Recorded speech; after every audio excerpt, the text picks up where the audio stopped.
Okay, I can't believe I'm saying this, but like watching episode 3 Spider-Man Noir was fucking awesome. That shit, this is becoming like a really good crime noir drama sort of investigative show, and I am all here for it. We open up the beginning of the episode with our reporter and our secretary talking with Ben Riley.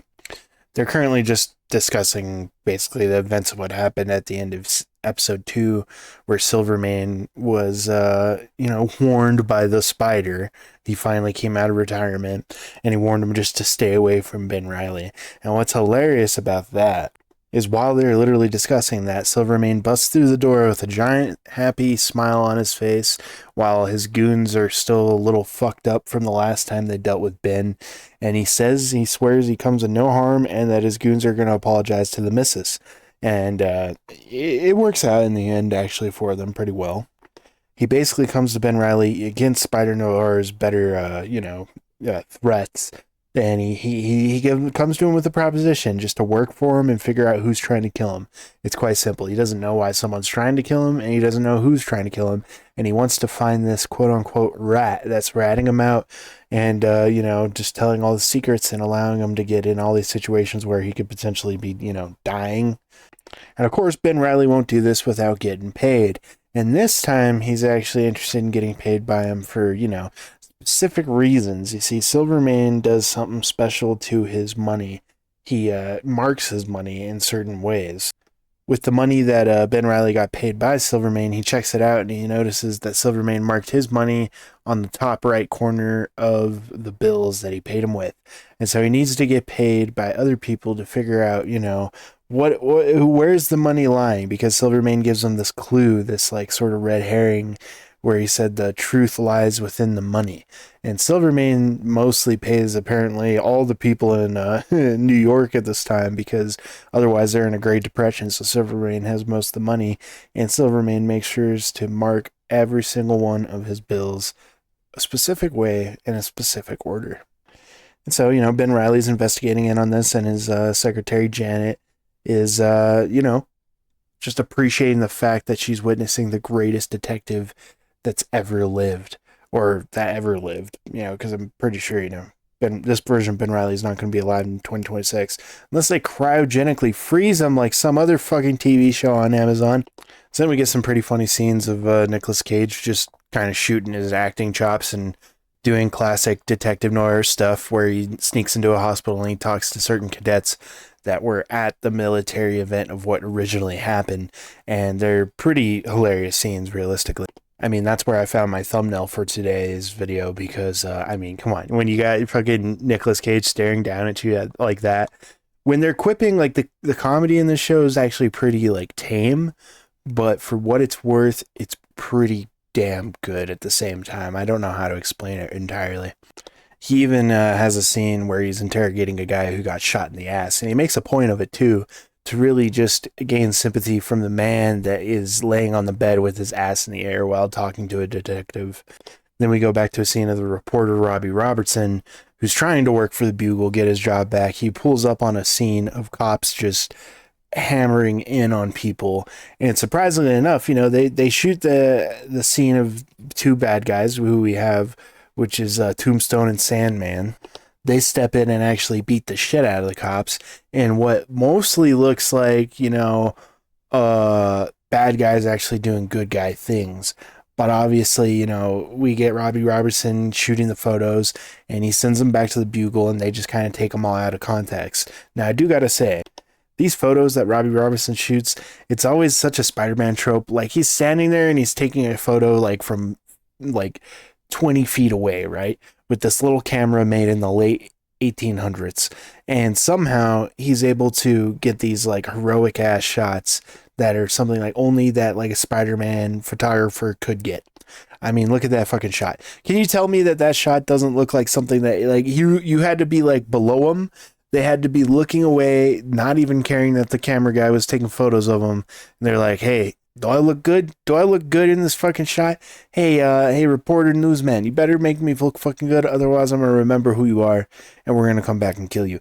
That's basically what had to happen there. Otherwise, I don't get it. But you get these shots, and it's pretty cool though.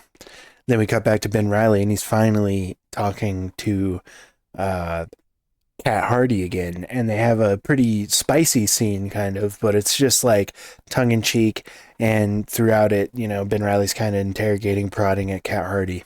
And somewhere within the scene, he pretty quickly realizes that Cat Hardy is indeed the rat that freaking Silvermane is looking for, the rat that is being hunted, really. And if Silvermane figures out who this rat is, he wants to kill the rat. He wants to eliminate it. And he's not going to eliminate Ben Riley, at least as far as we can tell. But the scene between them is just really, really good. And I can't believe how good the show is. The fact that we have like a Spider-Noir live action Nicolas Cage TV show that I hope gets a season 2. I don't know how this ends though. This is only episode 3, and I'm already singing like stupid high praises for it. And it's super fun to watch in black and white because it's shot so well and the scenes just look so damn good. But yeah, Ben Riley basically he clocks Cat Hardy, and he figures out, hey, whatever. She kind of figures out that he figures out, hey, I might be the rat, and she tells him to just leave, and that's what Ben Riley does. And while he's leaving downstairs, he gets interrupted by a little rat in his own right, Wilson. And this character, he plays this guy who feels like so smart, and he's like protecting Silvermane with all his right. And Ben Riley just kind of plays into his ego, and he calls him a rat to his face. And he tells him that, hey, listen, any information I can get, I can give to you first, but you're gonna have to pay me.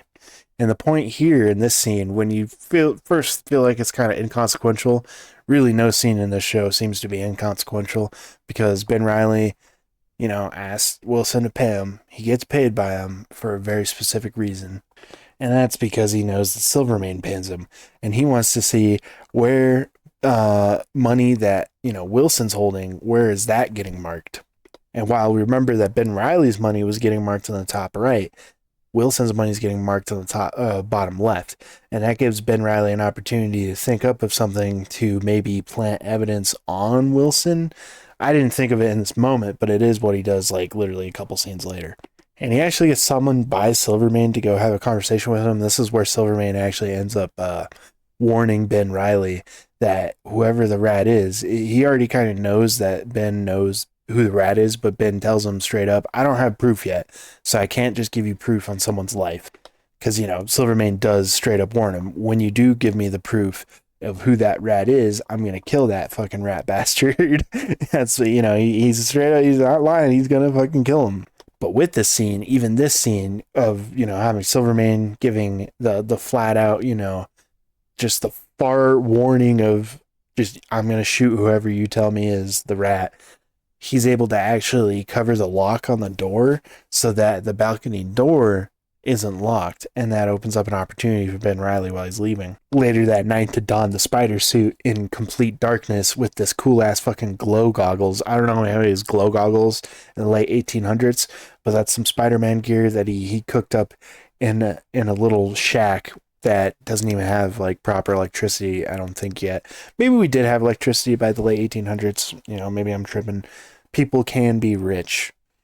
But he goes and he infiltrates Silvermane's place, and he breaks into a safe, and he specifically searches for bills that are marked the same way that they're marked, specifically the way that Wilson was carrying them, so that he can in fact plant evidence.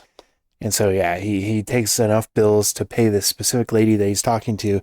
He's trying to get Cat Hardy to escape, and he's gonna go pay this lady $1,000 with bills that are marked with Wilson's marking, so that he can get Cat Hardy to escape, so he can save Cat Hardy.